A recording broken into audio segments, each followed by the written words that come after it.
Okay, so thank you, Robert. Thank you, Paul. I'm just going to ask a couple of questions and then I'll open it up to you guys. You can ask Paul some questions. So my first question, well, I've asked a few people during the night, and the first one, would you seriously consider a shot at CrossFit after your squash career? Yeah, my plan is retire squash at 35 and then CrossFit have a Masters, so I'll go to the Masters division 35 to 40. Good plan. That's quite good. Yeah, I'm that old already. Do you speak Dutch? Een klein beetje. We actually have... I was hoping no one spoke Dutch. Yeah, but I don't want to embarrass myself with you. My other question, how many hours do you train a week for squash? Too many today. A week, I normally do 4 or 5 hours a day. Depending on what time of the season I am. If it's off season, then it's quite heavy. There's a lot of training.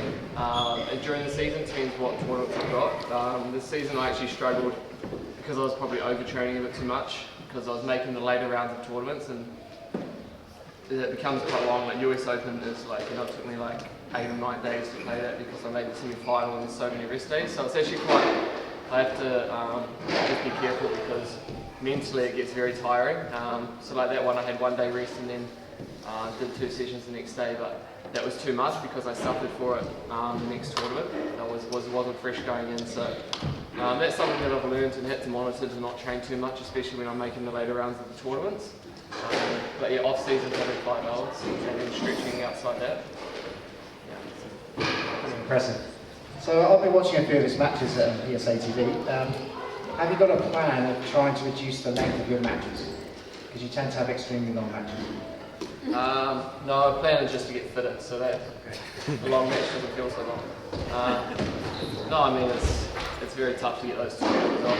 If you want to beat them and you get them off in 45 minutes, you're a very good player. So you know, I just play the way I play, and it's worked for me so far. But you know, the higher it gets, the harder it is to get players off faster. But yeah, I mean, earlier rounds I'm trying to get through my opponents a bit quicker.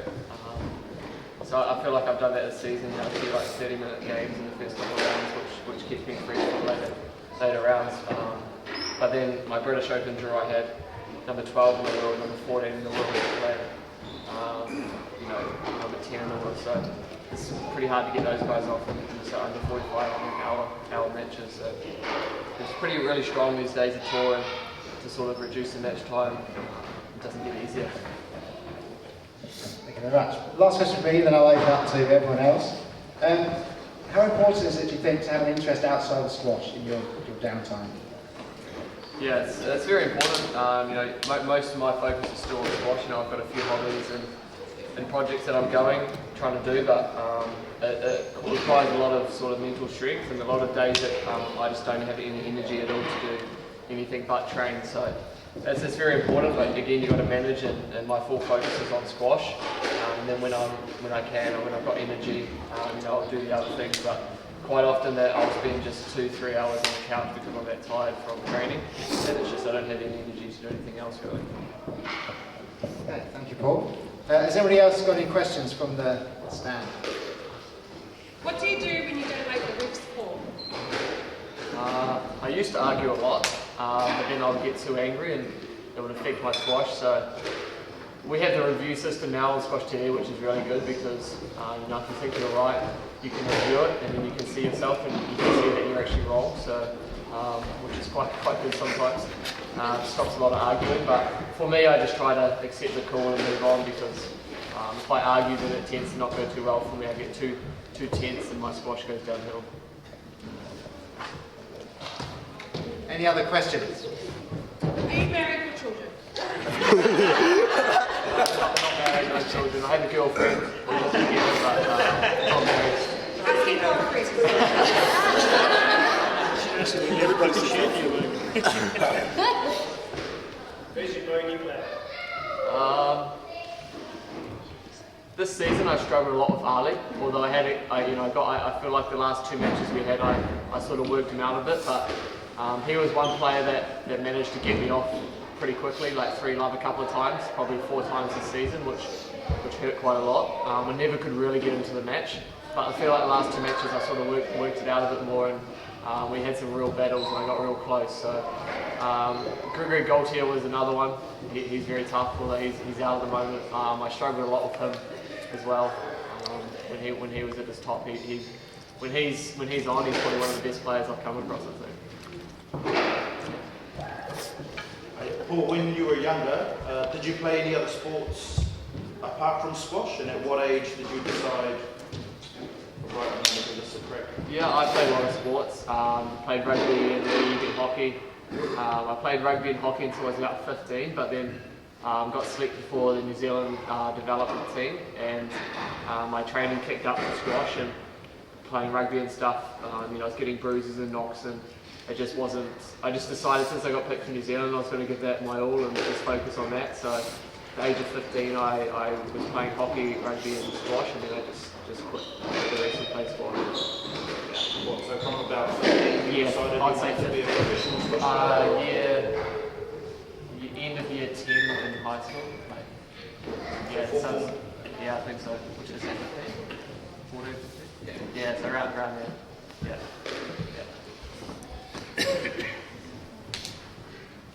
Have you had an insight into why the Egyptians are so good, men and women?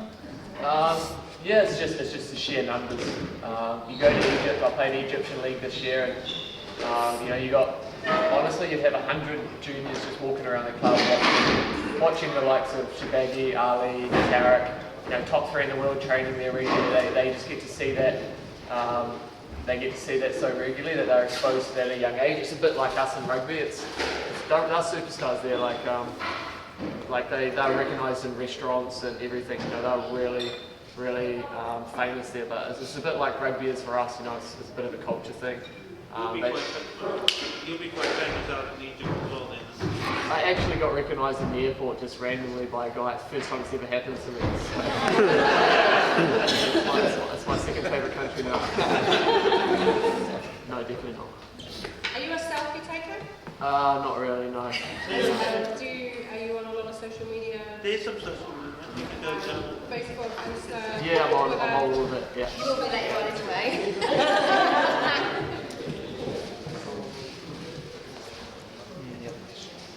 Okay, maybe my final question then. So what's your target for the rest of the year and moving into 2020? So broke into the top 5 this year, which was my goal for the season actually, which I was really happy with. So my next sort of short-term goal is to get inside top 4, because that is the next ranking bracket for a seeding in a tournament. So they seed 1, 2, 3, 4, 5 to 8.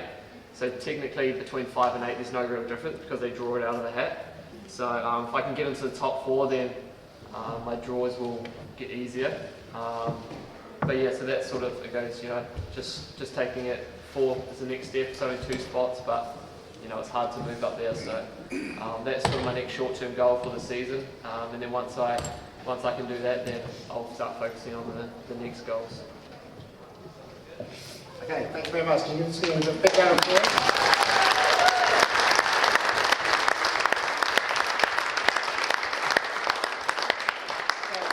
Just before you adjourn to the bar, so just want to thank Paul for his time, both with us tonight and the junior and senior sessions that he was involved with earlier. I'd like to thank the 7 players that played, and also all the juniors that played within those sessions. On behalf of the Henderson Squash Club, I'd like to wish you well in the New Zealand Nationals at the weekend, and all your future endeavours on the PSA Tour. I hope one day you can go one better than Ross Norman and achieve world #1 status. All the best. I'd like to thank all the players that participated, as I just mentioned, and also those 8 members that donated the match fee. Thank you very much. Also, you guys for coming and supporting and watching this squash. Fantastic. The money raised is going to be used to help towards getting Leo to Malaysia for the World Juniors next month. With that in mind, I'd like to wish Glenn, Riley, Jack and Leo all the best in the competition. So maybe a round of applause for them.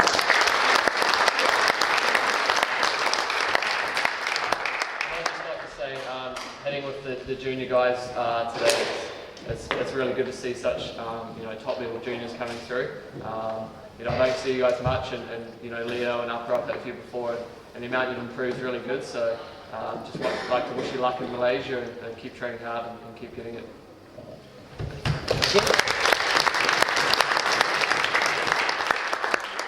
I'd also like to thank John Duggan from Squash XL for allowing us to use Joel and Luwamba as cannon fodder. They did quite well. And then also bringing the PC clothing range and unsquashable gear. So again, if you want some of that signed, or you want to buy anything on the way through to the bar, it's just up there before the door. Finally, I'd like to thank Appa for making the event happen. Most of the events here at Henderson happen due to his influence, and also the club is doing well due to him, and also the help of the committee, and also committees in the recent past. So well done, and keep doing those sort of things. So thanks again, Appa. So many thanks again. So feel free to have a few drinks in the bar before you go. The kitchen is still open, and all the best. Good evening.